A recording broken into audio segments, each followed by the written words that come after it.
Hello Professor and friends. Today we will be going through our Dragon Boat video. Dragon Boat is a sport that usually requires 20 people on a boat paddling.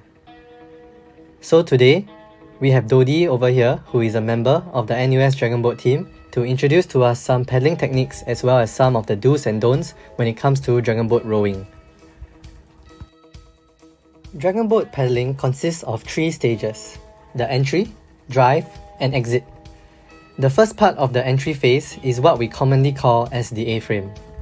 The A-frame is set up before entry into the water, with both arms stretched out straight and elbows locked into place, resembling the letter A. The second part of the first stage is the drop. This is when the rower drops and hinges his whole torso to enter his paddle into the water. The rower also twists his body to reach further so that his pull phase will be more efficient. His legs provide a key role in supporting himself from falling over by using the footrest. Keeping his arms still locked, the A-frame stays consistent during the water entry. The second stage is the drive phase, where he uses his back muscles and his legs to drive him upright to pull the water. As you can see, his arms remain straight and rigid while pulling the water, using more of his back muscles to pull the water. And lastly, the last stage is the exit phase, where the rower will reset into the A-frame and the cycle repeats. So here are possible injuries that may arise from bad posture or using the incorrect technique.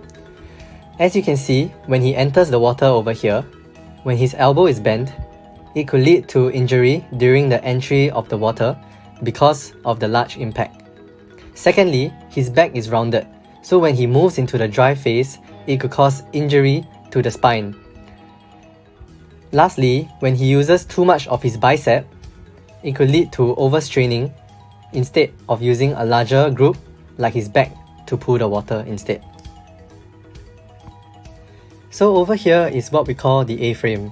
As you can see, the top arm is straight with the elbows locked. The rowing arm is parallel to the water surface, and over here, his leg is supporting his body weight. As you can see over here, there is also a twist in his torso. This will allow him to reach out further to pull more water. This is the entry phase. When he enters the water, he will use his leg to further support the dropping of his body.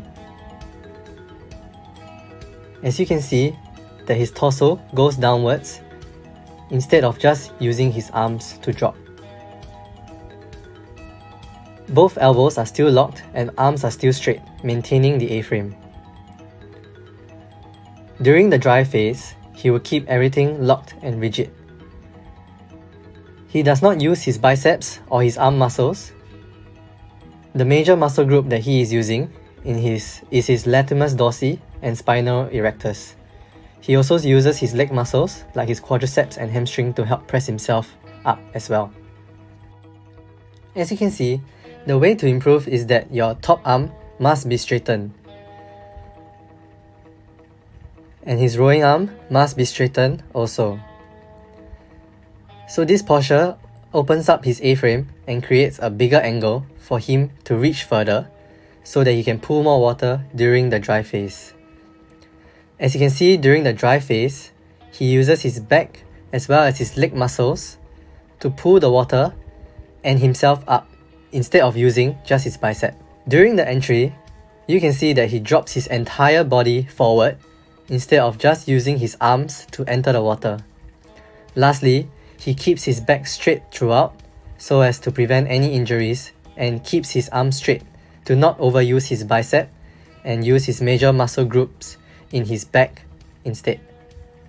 So that's it for the video. Thank you for watching. I hope you have a better understanding of Dragon Boat as a sport and hope you could see the injuries that could possibly arise from bad posture as well as overusing of certain movements.